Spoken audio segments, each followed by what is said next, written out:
Iranian deal is more than 50 pages long. It's got a lot of documents, annexes, supplements. It's, really easy to boil it down to a few sound bites or a few bullet points, but it's a very technical and complex agreement.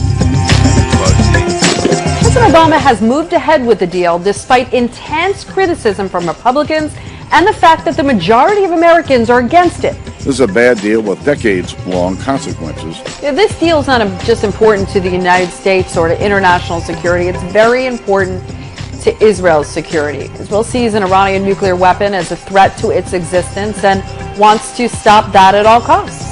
Not surprisingly, there were a lot of differing views on how the 2016 candidates would treat the Iran deal. If I'm president, that deal won't survive. Rip to shreds this catastrophic deal.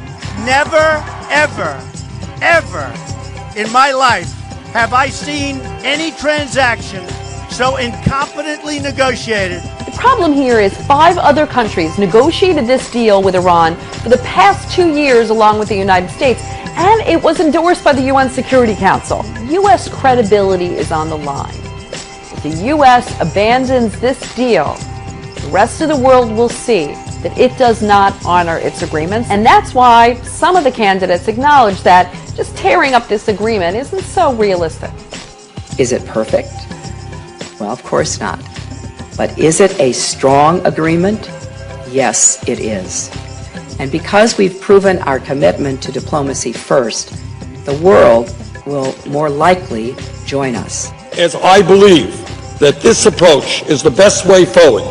Now, I'm going to vote against the agreement because I don't think there's significant leverage, but it doesn't mean that I would immediately not look at the agreement and cut it up without looking to see whether Iran is complying. But despite all the bluster, it's really going to come down in the end to what Iran does.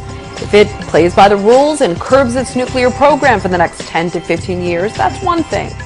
But if Iran doesn't and cheats, then the next commander-in-chief will have some pretty tough decisions to make. And he or she is going to need the rest of the world on their side.